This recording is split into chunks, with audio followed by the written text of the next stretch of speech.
I was a freshman and we were in the same fraternity. And it's always fun for me because when I was in there, I did dishes in the Lamb-Mackay house for my room and board.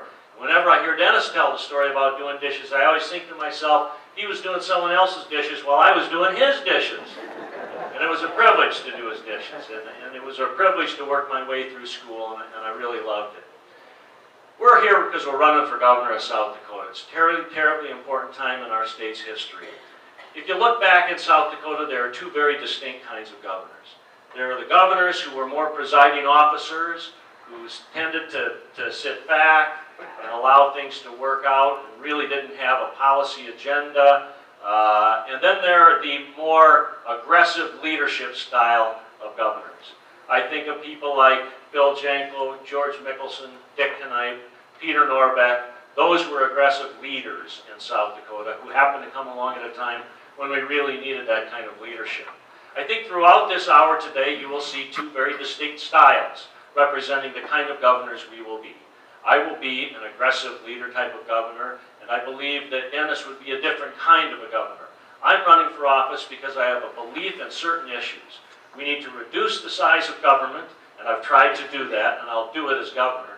And once we succeed in doing that, and we try to retire our deficit of $107 million, which is at the state level, and I'll inherit as the next governor of South Dakota, once we get that deficit retired, we can then think about reinvesting in education and roads and bridges. If you read the Constitution of South Dakota, you can see our founders in 1889 were obsessed about education and obsessed about roads and bridges, and we need to rediscover what that's about.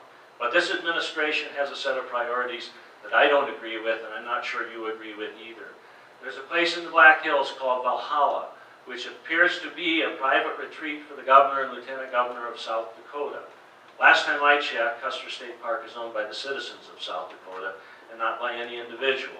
We need to rent Valhalla out and raise money instead of spending $250,000 to fix the sewer system for the private use of those individuals. We have too many airplanes in South Dakota. We can sell airplanes that we currently have. The state of California did it. Arnold Schwarzenegger has no state-owned airplane at his disposal in California, but in South Dakota, the governor and lieutenant governor have three. You can't govern South Dakota from 30,000 feet while the rest of us are driving on farm market roads and bridges that are crumbling. And finally, we should talk about the brand board, because that's really very important to this organization. It was a perfect example of a public-private partnership that worked, that didn't cost the taxpayers anything. And instead of allowing that to continue, highway patrolmen were sent out, and the brand board was immediately fired, and we now have 40 additional state workers, the size of the Department of Agriculture having swollen from 170 to 233 state employees, 40 of whom or more are members, are state government employees because of the brand board. These are the challenges we face and you face, and I look forward to dealing with these issues on your behalf. Thank you. And with that, I think my microphone's done. With that, we'll open it up for questions. Ah, there we go. Yes.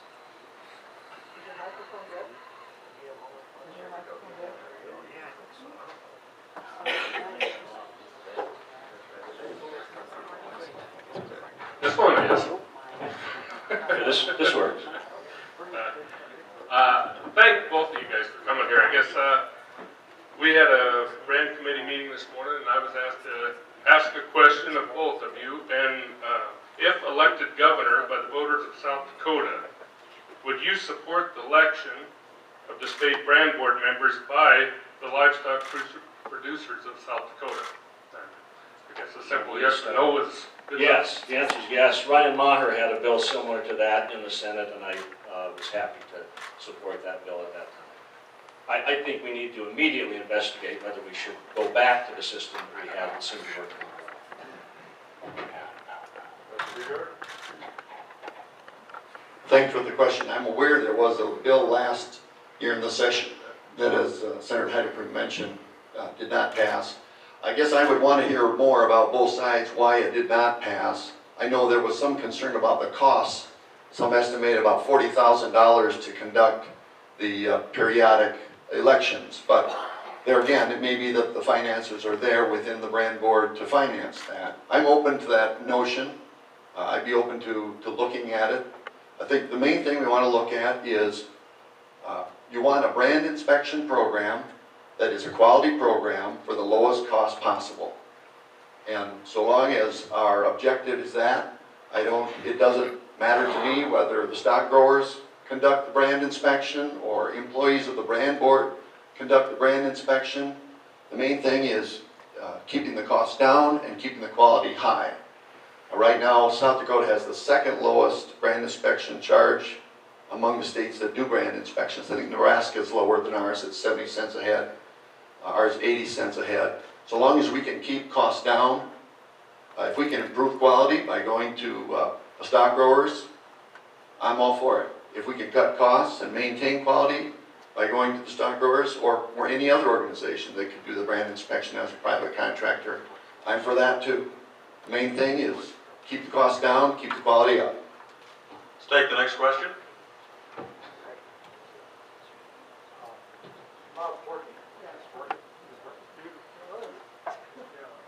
Bob Fortune, there's some question about, on the brand inspection deal, there's a lot of cattle being moved in and out of the state without being inspected. We need to get some more enforcement on the inspection side.